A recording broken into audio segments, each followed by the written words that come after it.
Hey, friends. Welcome to Dishing on Divorce Next Chapter. I'm your host, Lisa Lisser, and I am the CEO and founder of LZL Coaching, a boutique coaching firm focused on divorce, relationships, and life transitions. I'm also a divorced mom of three now grown kids, a recovering lawyer, Jewish educator, and spiritual counselor, and a divorce coach who is committed to transforming the divorce experience for everyone involved. And you are listening and watching WGSN-DB Going Solo Network radio, podcasts, and TV. And you can find us wherever you stream your podcasts on LinkedIn Live, Facebook Live, the new streaming network, and YouTube TV.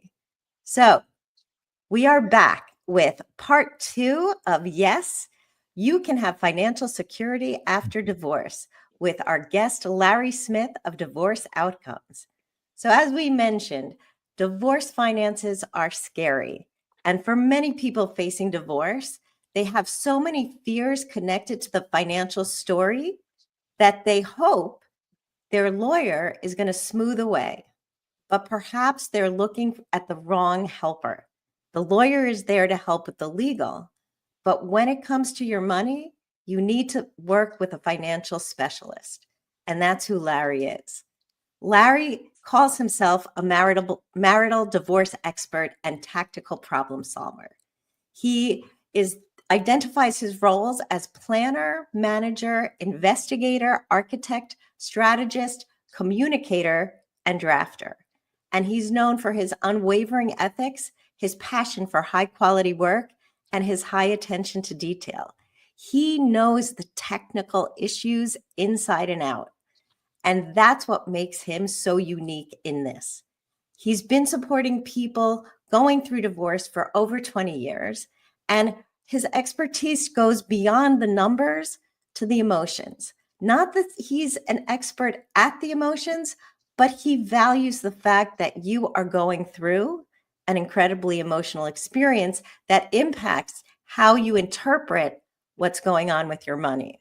So I want to thank you, Larry, for coming back to help us dig even deeper into the power of divorce outcomes, which is the name of your firm, and how you walk people through what is perhaps the biggest minefield of their divorce process. So, Larry, welcome back. Thank you so much. It's my pleasure. In our last episode, we went in deep to what does it mean to redesign your financial future? What do outcomes really look like?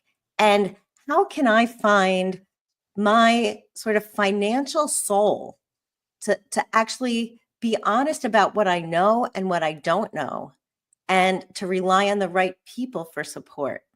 So can you give us a little bit about how your firm Divorce Outcomes meets those needs? I can, sure. I just want to step back for 1 second. You talked about the helper, and you're absolutely right. So, like the common example you use, would you use an electrician to do carpentry work or vice versa? The legal, the financial, and emotional professionals all have different frameworks. And so none of us have the same frameworks. There's no standardization actually in the industry, but we only have 24 hours in a day. So we have to go deep on one topic called legal, financial, emotional. So if you have, legal issues, don't come to us for the legal issues. Actually, you can, but we're not going to be the formal attorney, if you will. We'll get you an answer. But don't come to us for the emotional issues. Go to you, Lisa, right? You have the deep frameworks. That's the appropriate approach. So to answer some of your questions, like your financial soul, I like that expression. Believe it or not, as the expression goes, the devil is in the details. The details is in documents. And you can have language in a trust agreement. You can have language in a pension plan that's going to be a higher level concept that's be pushed into your divorce process. There's all these topics that are very technical in nature that all have to be addressed, but you need to understand, have someone who can actually read it, understand it, and find it relatively quickly to say, these are your issues. So you actually know the boundaries of what you're dealing with. Yeah. And so often when it gets technical, my clients' eyes glaze over. Like they're afraid of the technical issues, and they either find themselves the expert or most often they don't. And then the wrong specialist is taking care of the problem. So it's ironic you said the wrong specialist. So often they find the attorney because they're well-marketed resource, but they expect the attorney to be everything and anything. And that puts a lot of pressure on the attorneys. And they don't say no, but they try hard, but they have a certain playbook as because they were trained in a certain way. It's like, here's how things have to go. Say, okay, and that is one process. But if you actually analyze that process, as we have over 20 years, you'd realize there's a lot of kind of gaps in that process. So people have to step back and fill in those steps in the process, if you will. Right. Filling in the steps in the process. So even getting the clients to recognize that this is not a one size fit all. There are many steps, and the steps you have to take based on your financial world may be different than the steps that your neighbor had to take. And That's right. so perhaps their professional that they recommended to you is not necessarily the right professional for you. So That's exactly again, right. it's about identifying what is unique in your case and also what is general so that you find the right people to meet your needs. And you got to go through a process, a stepwise process. If you don't have a process, or rather, if you're a professional that you are considering engaging or already engaged, has not shown you a process, then you're running with blinders on. And your Yeah. professional is too, honestly. Yeah. And so what you need is to find the professionals that have a process that actually you can understand. Right. And if they just say, well, don't worry, leave that to me, then maybe you do need to worry and go find someone else. That's right. That's right.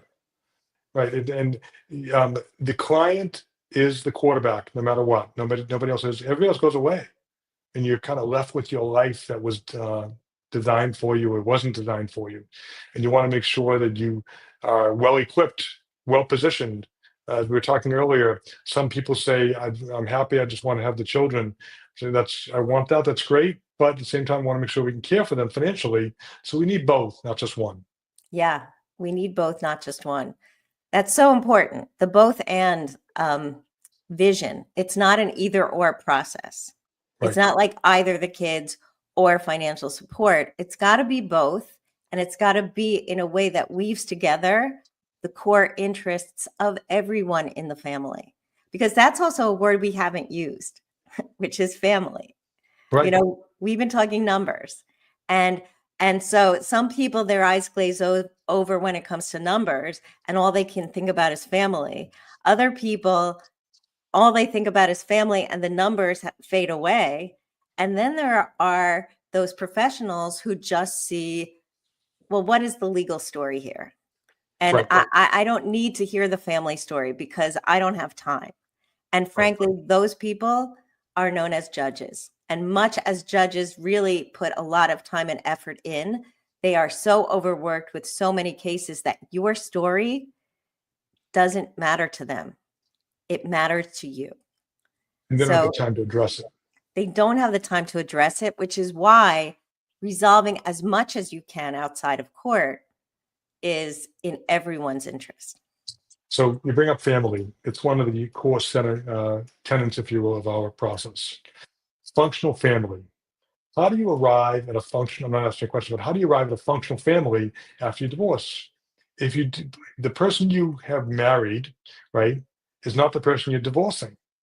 And so if you Mm, say or do the wrong things, such as, which a lot of people get this advice, which actually cause a lot of problems, move the paycheck to a different bank account, if you will.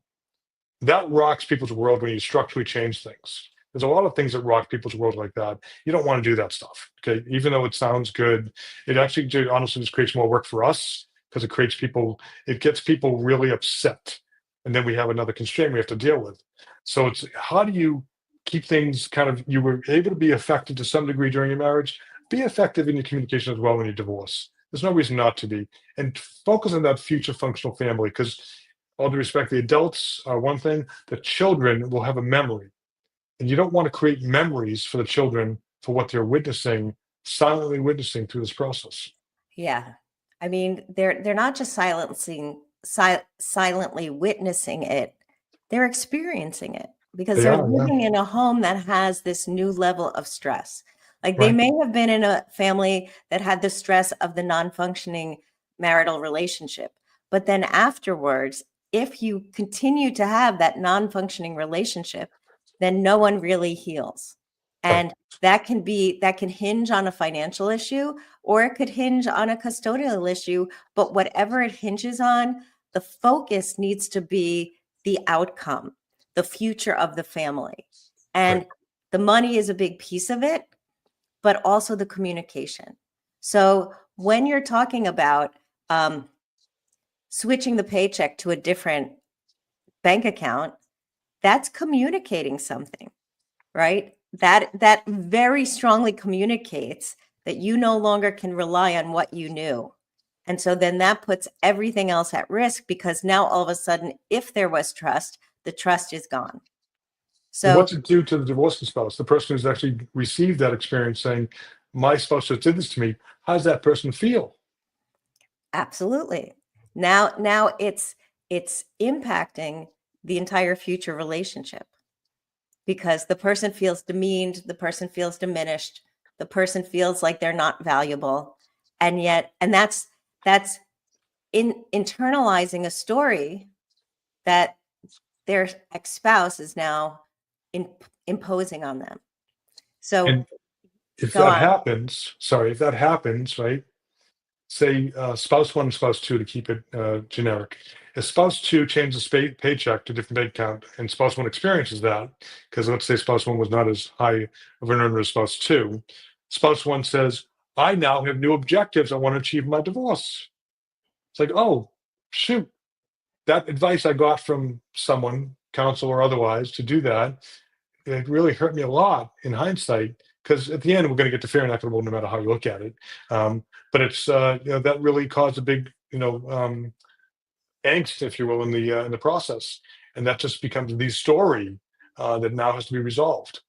Right. And what you just highlighted was that by creating a situation that um, puts your soon to be ex-spouse into a fight or flight response, then their behaviors and reactions are going to heighten the tension and the fighting. It's going to get worse. If you take one move like that that is threatening, then your co-parent is going to do the same thing. So how Right, does that actually help you in the long run? right. And you're actually teaching your children how to behave during this process, Yeah. and it's not necessarily positive behavior that's coming from the adults who are not modeling it properly. So we talk about outcomes. Functional family is one of the outcomes, no question Okay. about So it. Right? tell us more about functional family. It's the so it's very interesting when you the experiences you had during your marriage that has resulted in you choosing or your spouse choosing to go through a divorce, you don't want to repeat later on. You may, if you have younger children, you're going to see each other at different events going forward. And so we actually often talk about how are you designing your divorce decree? Do you have clauses in there for triggers to make sure that you can manage those outcomes? Because if those behaviors aren't meeting your standard of expectations, if you will, standard of excellence, you need to make sure you manage those things. So functional family is how you represent yourself, how are you going to communicate, how are you going to be an adult with your other adult, if you will, post-divorce, your former spouse, if you will, and how do you take responsibility for your life as well as your children's lives, and also be showing you can actually be in some kind of functional relationship because you're going to be forced to do some kind of functional relationship, like it or not. You may have Yeah, heightened emotions early on; they will tail off at some point. It just we want to shorten that tail of how long it's going to take to do that. absolutely.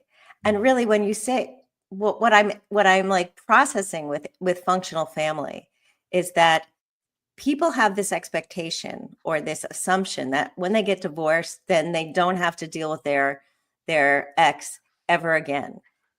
That's not true Right, if you have children, because if you have children, then you are a functional family. You have to be you're a different version of your family, but you still are parents to the same children. And so you need to develop a new protocol on how that's going to operate. And everything you do in the process of the divorce impacts that family system as an outcome. So how we create that new level of trust, opportunity, functionality. Functionality is a word that is not that personal, but it's effective. It states what we're talking about.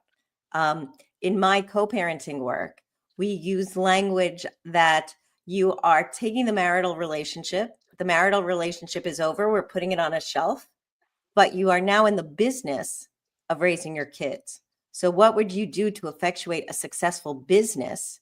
You are using those same tools to effectuate a successful, functional family. You use the word, I want to say two things, confidence and strength, but also system. Um, in your work and our work too, which is a different type of work, you're giving someone confidence and the strength to figure out, how do I run my life post-divorce? How do I work with these relationships, which we all tend to have a lot of them, and they're multifaceted and we can't control them on all the responses we get. And you are working on, and we are too, but you're working very much on the family system. Right.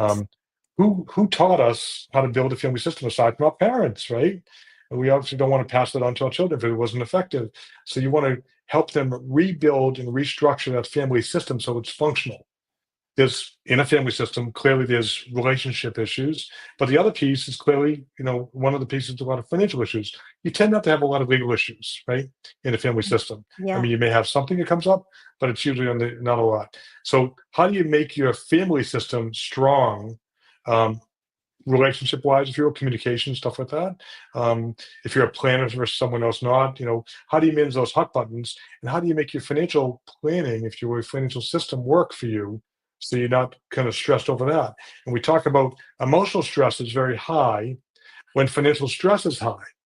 So if you're able to reduce the financial stress, you can certainly reduce the emotional stress, but you need to have that. We talked about the word architecture in the previous one, how to architect that properly.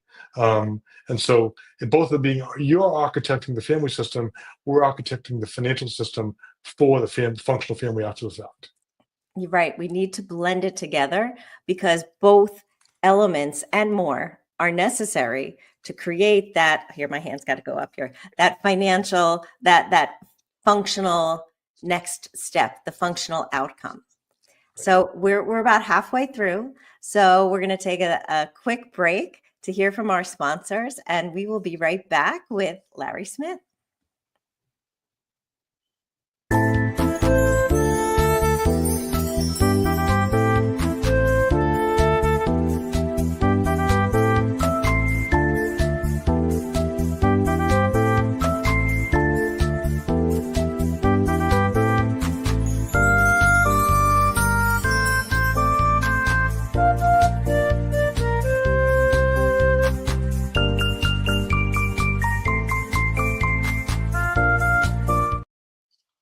And we're back with Larry Smith of Divorce Outcomes.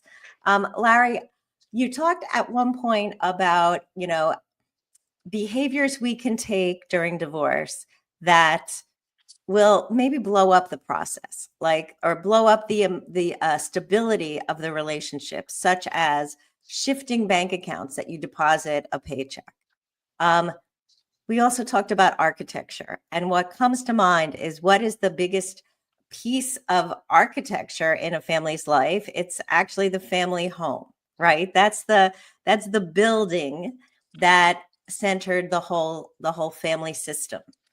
And so what are some pitfalls people can make, wittingly or unwittingly, related to the house that happen on the way to divorce? So there are 47 items associated to any single piece of real estate that, if they go unnoticed or not captured in the divorce process, you basically leave money on the table. And there's a ton of them. It all depends on how money flowed or will flow, but more so flowed in the past. Could be the down payment, how that worked. Could be even depreciation on the real estate if you have a home office. could be what kind of down payment was received. I have a case where it was inheritance, and they said, I don't want that to be inheritance because if I knew it was going through a divorce, I would have kind of reclaimed that. So we can reconstitute that. In our world, by the way, we can reconstitute. We function very much as a conciliator, where we have a lot of latitude to design the outcome. If you're going towards the legal system, they're very much constrained in what they can and can't do. But if we get an uncontested divorce agreement signed, then we're doing a layup. We're going right. We're sailing through. So let me dig deeper into that. And I know it's a bit of a side issue, but it's really important. When you are working through and negotiating your own divorce with the lawyer as the secondary, first you do the financial and the future facing items. If you resolve it, you can be so much more creative in what your results will be for your financial future. So that what I'm trying to say is that the constraints of the legal system say these are the laws, we have to do it this way. Or if we're doing it starting from the law, this is the way it will look. Now, we're not suggesting what you're doing is not legal, but what we're suggesting is it's up to you. It's not up to someone else's standard. And so if you can have real conversations about what you're willing to live with or live without, that goes a long way toward you getting a resolution that meets your family's particular needs. Do I have that right? On target. So I agree with your family's future financial needs, your functional family's future financial needs, and your individual needs. So you want to know what position you're going to be in. Most people don't create a balance sheet for themselves, right? We do. We have to do it because we have to figure out what the deal is, right? The other thing I want to share with you is on the legal system. So it's basically about the design, as I shared before, that you have to, if you jump into a legal system, a legal process, we talked about the quality of process matters. And what you don't realize is, as we shared before, 95% of the process is financial related. Keeping emotional on the side, just between legal and financial, it's 95% financial. And so if you jump in and you file for divorce, unless there's a reason to file for divorce, you can step into mud by doing that, okay? Why? Because now you have imposed deadlines. You're under pressure to make decisions with or without information. Like, oh my goodness, why not design the solution, assuming you don't have pressure to file for divorce? I'll tell you why you have to do that in a second. Why you may want to do that for a second, earlier than later. Preference is later. Why? Because if you have the solution built, now I can go through the process and it makes it really easy. My decisions don't get forced upon me. Why would you want to file for divorce early on, though? And can you actually reclaim your filing during the process? You can, by the way. It's up to both of you to do it as long as you realize you can do it. But the reason you want to do it early on is if you need a demarcation date, you need to measure something. You're saying the real estate value is going up in price, and I want that be part of my camp, if that's even an option, right? It's usually not an option. It's usually fair and equitable based on settlement date. But there's something you need to call out to say, I need to measure at this point. Legally, you'd have a divorce filing, right? A legal suit filed, and now it's a measurable date. So now I can at least have something I can measure at that date.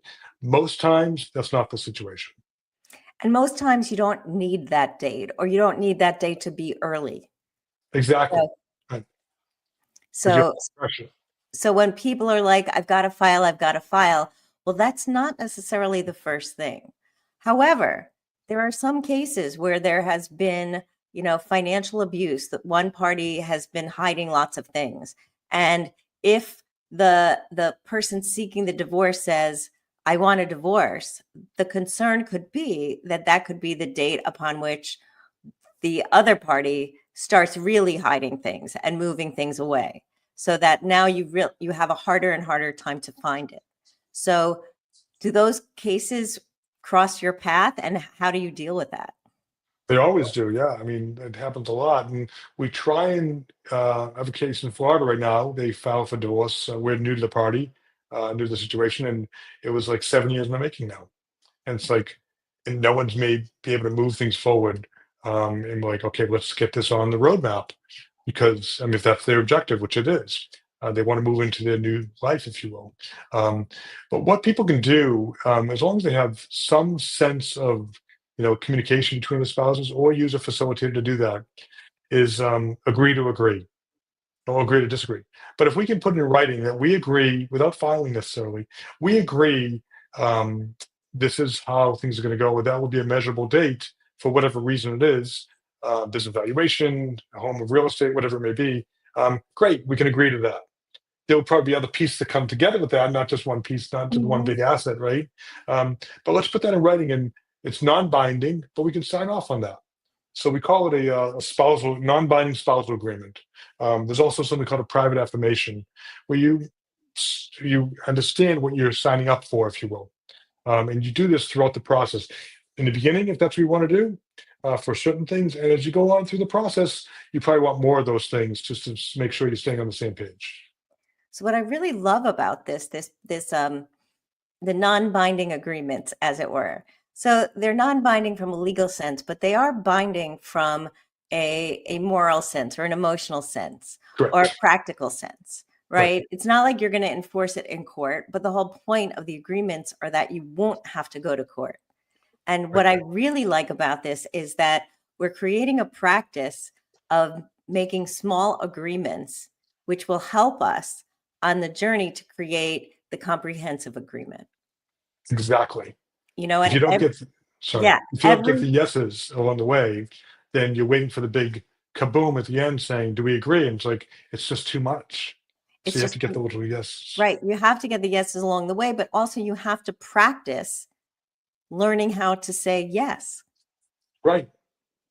That Exactly. may be even more basic, that we are so programmed to have a negative bias and to feel like our the person whom we're divorcing is trying to cheat us or take things away from us or hurt us. I mean, that's how it is with many of my clients. But if we can get into a process together, and that was another thing I wanted to mention to that you said that you work with both clients, both members of the couple sometimes. And so that would be ideal, I imagine. But when you're only working with one, how does it go with these small agreements along the way? Because it's hard to practice saying yes and letting go of the fear, becoming vulnerable. So great question. So it's about, these spousal agreements are factual. There's no, for instance, no premarital assets. The income is generated from XYZ company. They've been employed for 20 years, whatever the issue is. There's a number of non-binding spousal agreements, but they're all contextual and focused on one topic, like income before settlement date, if you Mhm. will, stuff like that, or assets before marriage. And so two separate documents, and there's a bunch of them. And so when you see the factual, you're like, yeah, that's doesn't give me risk. It's factual. I can represent that, and I can sign off on that. That makes sense. And so when you do that, the other spouse feels like, oh, good, we agree on that, right? And now that is no longer maybe a concern I had, and then it puts that one to bed, if you will. And you move through the process that way. It makes it pretty easy, but you do accept the fact that this is my financial life. This is my life. This is all that it was, and all that it is, and I can't say I'm going to be a trillionaire kind of thing. So what is the right size of this? And so when you establish those boundaries and put the facts out there, people say, yes, that's true. Great. And most people, both sides, usually agree. Yeah, that's amazing. Because also the prospect of reaching agreement with someone who you have felt you're never on the same page with is is daunting, but when it happens, it's empowering. And Exactly. you really start to be able to trust the process. So, Can I share with you one more thing? sure. So we talked about frameworks tend to be a very big blind spot. People don't have frameworks and how to go through this process. That's why we built them.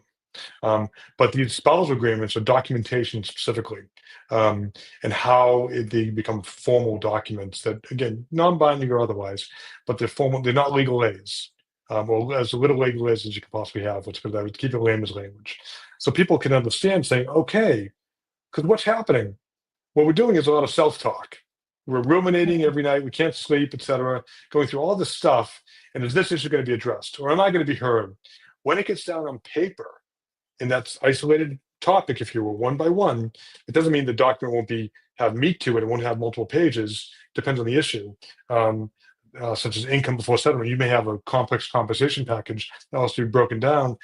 One, it breeds transparency. It's like, oh, I didn't know that existed. Glad to know. It was going to come out eventually, anyways.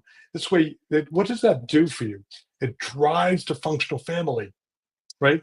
It drives functional family because now what was not transparent becomes a little more transparent. It's like, oh, I actually feel a little bit easy that the cat's out of the bag, and now I can just say that's fine. But now people say, I'm worried about this, worried about that. I'm like, let me worry about that.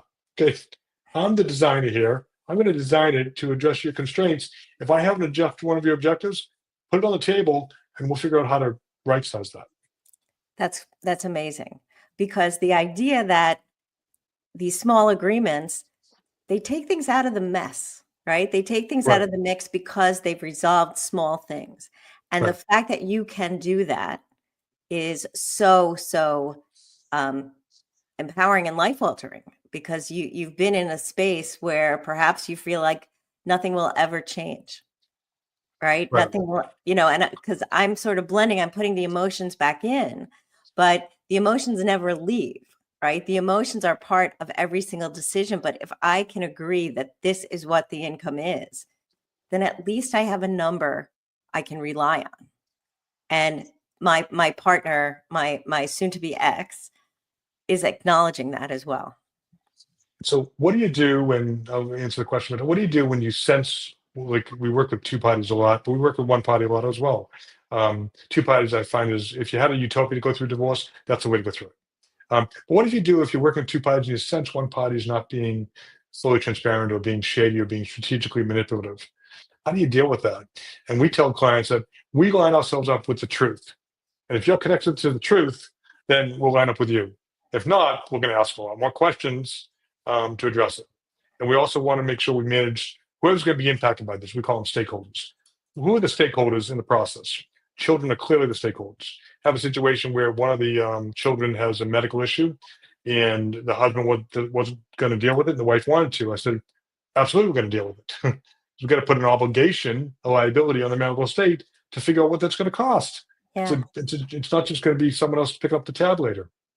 Yeah. No, I have a client that's living in that exact same world, and there's just no clarity. And that's what we're seeking, because there's an acknowledgement that this medical need is going to have to be addressed. Right. And throughout the child's life. So now the child is actually 27. So, under like traditional family law, after 26, you can't even have your child on your health insurance anymore.